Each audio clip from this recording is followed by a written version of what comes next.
রংপুরের বেগম রোকেয়া বিশ্ববিদ্যালয়ে ৪০ দিন পর ৪১ দিনের মাথায় নতুন ভিসি নিয়োগ দেওয়া হয়েছে। নতুন এই ভিসি আর অল্প কিছুক্ষণের মধ্যেই বেগম রোকেয়া বিশ্ববিদ্যালয়ের যে ক্যাম্পাস, আবু সাঈদের যে ক্যাম্পাস, সেই ক্যাম্পাসে আসবেন বলে খবর পাওয়া গেছে। কিছুক্ষণ আগে বেগম রোকেয়া বিশ্ববিদ্যালয়ের যে গণযোগাযোগ ও সাংবাদিকতা যে বিভাগের শিক্ষক, তার সঙ্গে আমি কথা বলেছি, তিনি আমাকে বিষয়টি নিশ্চিত করেছেন।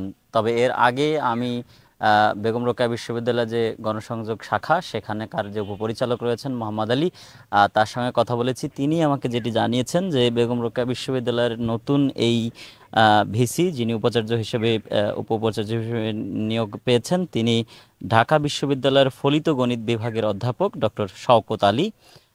তিনি বেগম রোকেয়া বিশ্ববিদ্যালয়ের ভিসি হিসেবে নিয়োগ পেয়েছেন এবং তাকে যে অন্তর্বর্তীকালীন সরকার, সেই অন্তর্বর্তীকালীন সরকার 5টি শর্ত সাপেক্ষে এই বেগম রোকেয়া বিশ্ববিদ্যালয়ে তাকে নিয়োগ দিয়েছে।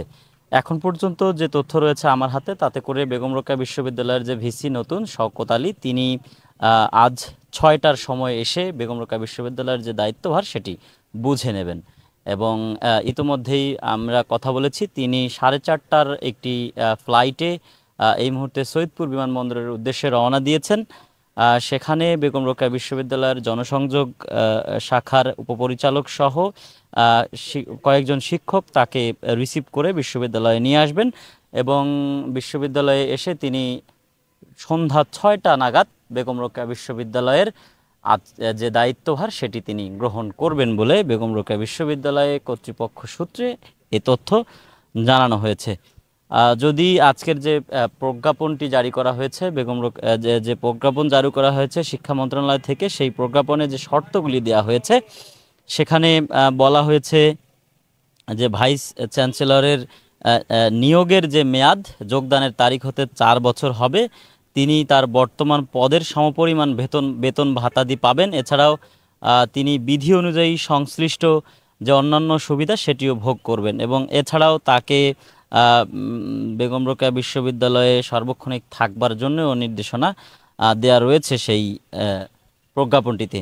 এছাড়াও যদি জানিয়ে রাখি যে বেগম রোকেয়া বিশ্ববিদ্যালয়ের যে প্রধান ফটকের সামনে গত 16ই জুলাই এই বিশ্ববিদ্যালয়েরই ইংরেজি বিভাগের 12তম বর্ষের শিক্ষার্থী আবু সাঈদ, তাকে পুলিশ নির্মমভাবে গুলি করে হত্যা করে এবং এরপরই আমরা দেখেছি যে বাংলাদেশের সারা দেশব্যাপী কিন্তু যে বৈষম্য বিরোধী যে আন্দোলন, সেটির মাত্রা একেবারে বেগবান হয়ে যায়।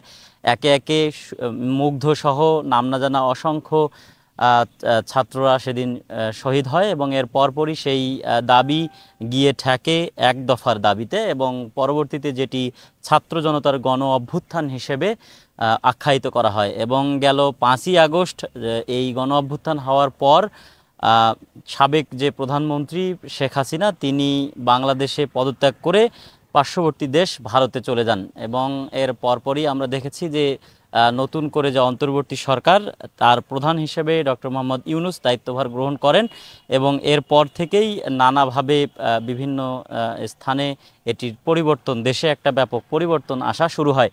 এর পরপরই আবু সাঈদের যে বিষয়ে একটি হত্যা মামলা দায়ের করেন আবু সাঈদের বড় ভাই রমজান আলী বাদী হয়ে এবং সেই মামলায় এখন পর্যন্ত পুলিশের দুজনকে অ্যারেস্ট দেখানো হয়েছে। তাদেরকে প্রথম পর্যায়ে 4 দিনের রিমান্ড মঞ্জুর করা হলেও পরে 3 দিনের রিমান্ড শেষেই তাদের অসুস্থতার কারণ দেখিয়ে কারাগারে প্রেরণ করা হয় এবং এরপরে আমরা দেখেছি তারও আগে বেগম রোকেয়া বিশ্ববিদ্যালয় একে একে সবাই যারা দায়িত্বে ছিলেন সেই দিনের, সেই কর্মকর্তারা একে একে পদত্যাগ করতে শুরু করে। ফলে বেগম রোকেয়া বিশ্ববিদ্যালয়ে একটা অস্থিতিশীল পরিস্থিতির তৈরি হয়, যেটি গেল 9ই আগস্ট বেগম রোকেয়া বিশ্ববিদ্যালয়ের যিনি ভিসি ছিলেন, তিনি পদত্যাগ করলে একেবারেই শূন্য হয়ে পড়ে বেগম রোকেয়া বিশ্ববিদ্যালয়ের যে কার্যক্রম, সেটি শিক্ষা কার্যক্রম। এবং আর আমরা দেখেছি যে তার পরপরই বেগম রোকেয়া বিশ্ববিদ্যালয়ের শিক্ষার্থীরা ভিসি নিয়োগের দাবিতে আন্দোলন করতে থাকে এবং এক পর্যায়ে আমরা দেখেছি গত 2 দিন আগে তারা উত্তরবঙ্গ ব্লকেড নামে একটি কর্মসূচি দিয়ে রংপুরের যে মডার্ন মোড় রয়েছে সেখানে প্রায় 1.5 ঘন্টা ব্যাপী অবরোধ করে রাখে। এরপরে যারা উপর মহল থেকে তাদের কাছে খবর আসলে পরে তারা সেই আশ্বাসের ভিত্তিতেই এই উত্তরবঙ্গ ব্লকেট কর্মসূচিটি প্রত্যাহার করে নেয়। এই কর্মসূচির ঠিক দুদিন পরেই আজকে শিক্ষা মন্ত্রণালয় থেকে রাষ্ট্রপতির আদেশক্রমে একটি প্রজ্ঞাপন জারি করা হয়, যেই প্রজ্ঞাপনে ডক্টর শওকত আলীকে কিন্তু ভিসি করে একটি প্রজ্ঞাপন জারি করে শিক্ষা মন্ত্রণালয়, এবং সেটির ভিত্তিতেই আজকেই সেই বেগম রোকেয়া বিশ্ববিদ্যালয়ের যে নতুন ভিসি যিনি আসছেন, তিনি ঢাকা বিশ্ববিদ্যালয়ের ফলিত গণিত বিভাগের অধ্যাপক হিসেবে এর আগে কর্মরত ছিলেন। এখন পর্যন্ত আমার কাছে এই যে বেগম রোকেয়া বিশ্ববিদ্যালয়ে নতুন ভিসি নিয়োগের সবশেষ তথ্য ছিল এই।